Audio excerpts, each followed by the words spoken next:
In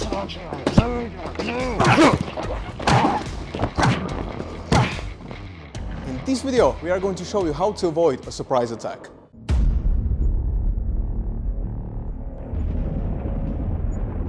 Welcome warriors to another video of fights, and today we are going to talk about a very important subject, which is how not to get surprised. So in the last video we gave you kind of a brief introduction into the whole fighting, what is important and what to watch out for, and today we are going to talk about different problems in the fights. Even here, a context is going to play the biggest part. If you saw one of our previous videos, you know that the situation of we now bumped our cars into each other, we get out, and now we want to fight. It's going to be relatively safe to accept the fight, although everything that we said in the previous videos are definitely true. The low consequences, the thing that you are fighting over a car. But in that situation, it's probably going to be only one person, because we bumped into each other one-on-one. So there's going to be a big difference between taking this fight and some other fights. So when it is one-on-one, it's going to be a lot harder to get surprised if you don't repeat the mistakes that we show in the previous video, which is basically you came way too close, you had your hands by your side, and you get hit first. Yeah, then you're going to get surprised. But if you avoid those mistakes, so you don't engage, you get out of the fight, and you are ready, and now I try something, it's going to be a lot easier for you to see my hits, my grabbing of the knife. It's going to be way much easier. Not to say that it's still the best thing in the world, because if it's a little girl, you want to avoid the fight even more. But if we are talking relatively close and you have the skill, this is the way to go. But not to say that this is 100% even, because if we are talking about places like Mexico, and because there is an instructor that is in Mexico, and he can basically tell you that if you are in an environment that you don't know, I'm there for the first time, I don't know the people, and now someone's picking on me, and I accept the fight, and you have tunnel vision, I'm just going to box with this one guy, and you completely lose your surroundings. Any people can have machete, anyone can have knife, any kind of people can start coming closer and grabbing their guns. So to accept the fight in a situation where you don't know the place or the people is definitely not the best idea. If you are thinking in a situation like a bar fight, you know the bar, so that's safe, even that is probably not true. Because yes, I can have a problem with him, with Bob for example, and he's the aggressor, I have problem with him, I am even covering myself, checking for problems, but he has some other friend that I am not concerned about, I'm talking, and all of a sudden, even though I'm covering here, the punch comes from a completely different angle. Even though he was still in front of me, I didn't took him as a threat, I was only looking at Bob, but his friend was the real one who punched me. The same can be said if someone comes between us, tries to separate us, tells that it's okay, fine, and all of a sudden I get hit. Because I don't know this person, if we change the roles, so we are talking, but he hits him, boom, from out of nowhere. You don't know the guy, you don't know who is he his friend. Are we two actually like communicating, okay, try to separate us and then hit him because it's our plan and this is how we do it? You have no idea. It's not security guy, it's some completely new random person. You cannot just think, oh, okay, so he's separating us, it's fine, and then get hit.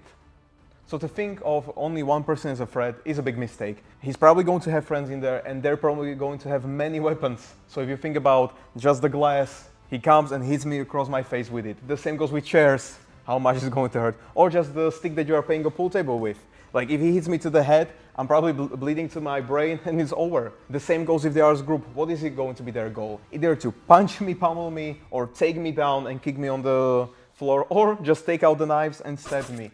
Because they are a group, this is going to be their goal. So you cannot just focus on one person because you're going to be very surprised. So as you can see, accepting fight here is just not a good idea. No matter how good you are, no matter how good of a boxer you are, take 3 guys who are the same size, you are not going to box out 3 people. Or just try to grapple with not 1 person but 2 person. Even if you would have a much higher skill level. If there's 2 person on 1, you are not going to out-grapple mostly out of those situations. So the way to avoid this is to take not only 1 person as a threat, but everyone who is there if you don't know them. They are not your friends, you don't know them, they are a threat. Second thing is do not expose your back to them. So if it means taking a step back and going somewhere like a wall or a bar as an emergency, because still the main goal should be getting to the exit, but if you cannot, getting yourself to the wall is going to prevent you from getting surprised and hit with something from behind. Of course, but you cannot count out the barman as well, because if it's Mexico, he can be one of them as well. That shit happened.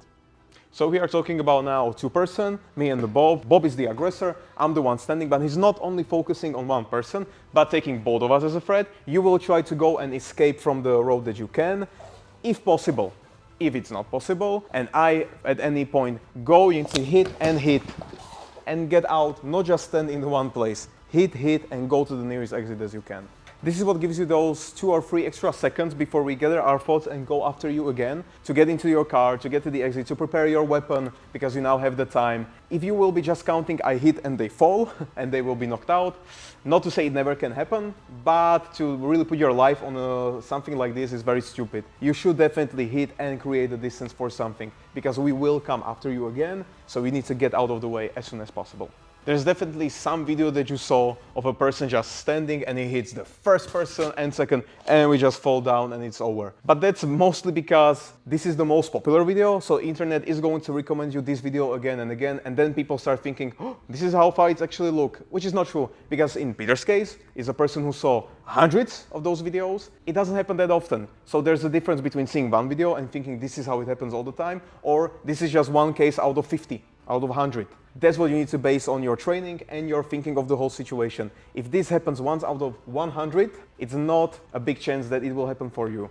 And even in these situations, it mostly happens when this person who's there is not prepared to fight at all. He's just standing, hands down, and all of a sudden he gets hit.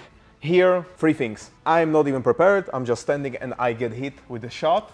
You need to connect very good on the chin, and you need to have some kind of training. So lady is not going to just knock me out, or a person who hits like this, but if it's a trained boxer, yeah, if I'm not expecting it and he hits my chin and is a good trained boxer and he has weight first. And attacks first, and there are low consequences is a problem now, blah blah blah, and many others. Then you can knock him out, but other instances, not much. If you thought that attacker attacking you from here, this angle is bad enough, think again, because it can be even worse. Because at least I saw the person. The biggest thing is here, I'm having argument with someone, the person grabs a chair, and all of a sudden I get hit to my head and hit again. This is the worst thing that can happen, because you need to see the attack to actually counter the attack. So if we are talking about SORUDO or Peter, who's always training with never say never, something can happen, shit happens, you did have problem with him, but his friend just took a chair and hit you. You should definitely be thinking first how not to get hit from behind at all, because this is like the very last resort. So what do I do when I was taking backwards and he hit me with a baseball bat across my head, or took an axe and hit me to my head? Well, that's the answer, probably nothing. It's probably already over. So it always goes from where are you standing. And this is exactly how the training should look like as well. There should be many exercises or model situations on where I should be standing, because in every single situation there's a difference between guy takes a machete and I'm just looking at him and trying to block, or taking my gun and shooting him, or talking with him behind the car, because now when I'm behind the car he cannot just reach me, and now I can go for my weapon, I can talk or fight with my telescopic button, for example. But there's a big difference between standing face to face and having a car. But that's the tactics. That's what will help you in those situations more than training your reflexes till 1,000 times. If you don't see the attack, it's worthless either way. So think more about exercises like this. What to say in the end is only up to you, so write us a comment what other situations you would want to see in the videos like this. Maybe you have some other experiences that we haven't covered in these videos yet, so definitely write us down, we'll see what goes. And another thing is definitely share the video. You don't even know how many people will start thinking differently when they see a video like this. How many people will start training differently. And if they will start thinking and training differently, it will lead to a lot more or less problems in their lives. So definitely share it. Help us save lives as much as we can, and like a video, subscribe to see even more videos like this, and we'll see you in the next one. So bye for now.